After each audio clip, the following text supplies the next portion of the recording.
បងប្អូននេះជាស្ថានភាពផ្លូវទៅការដ្ឋានយើងផ្ទាល់ការដ្ឋានយើងគឺនៅក្បែរជើងភ្នំតែម្ដងតែនេះបើយើងនិយាយចំចុះផ្លូវកស៊ូមកប្រហែលជា1 គីឡូ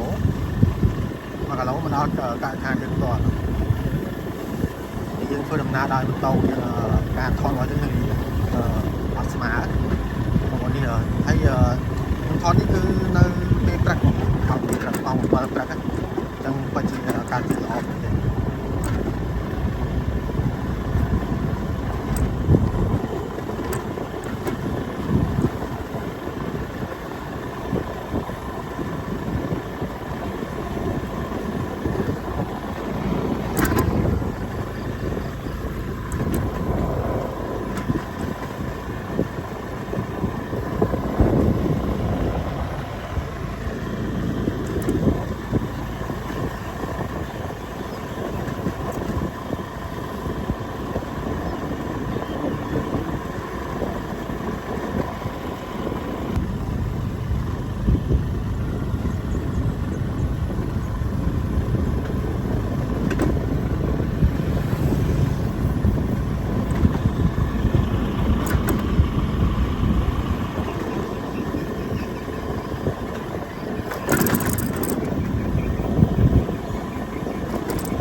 តាមផ្លូវនេះវាមានកសិដ្ឋានជាច្រើនមានកសិដ្ឋាន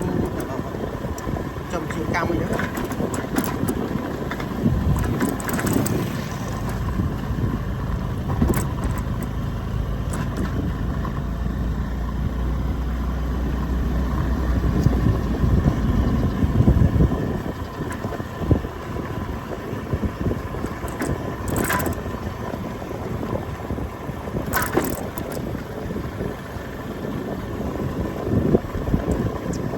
យើងដល់ហើយដល់ក្លោងទ្វារចូលការដ្ឋានយើងហើយនេះយើងធ្វើបដិសណ្ឋានទេទៀតយើងកែតម្រូវបន្ត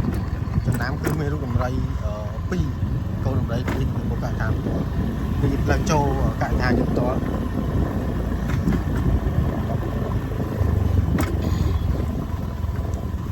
សារប្រហែលថ្ងៃនេះភ្លៀងខ្លាំងអញ្ចឹងផ្លូវវា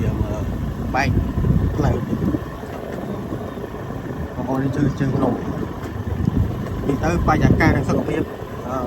អ្នករស់នៅដូចជាសត្វគឺសុខភាពល្អមែនទេឥឡូវយើងមកដល់អូ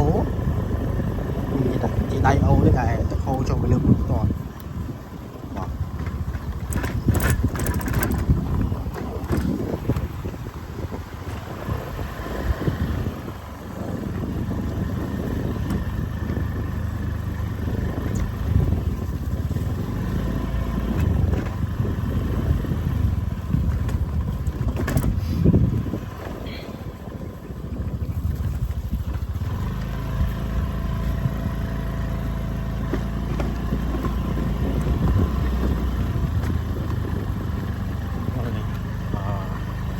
យើងកំពុងតែរៀបចំហេដ្ឋារចនាសម្ព័ន្ធនៅក្នុងកសិដ្ឋានផ្ទាល់ដែរ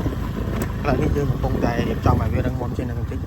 ឡើយដោយសារវាភ្លៀងមួយប្រហែលថ្ងៃភ្លៀងខ្លាំងប៉ះដល់វស្សាផងអញ្ចឹងធ្វើឲ្យផ្លូវបែកច្រើន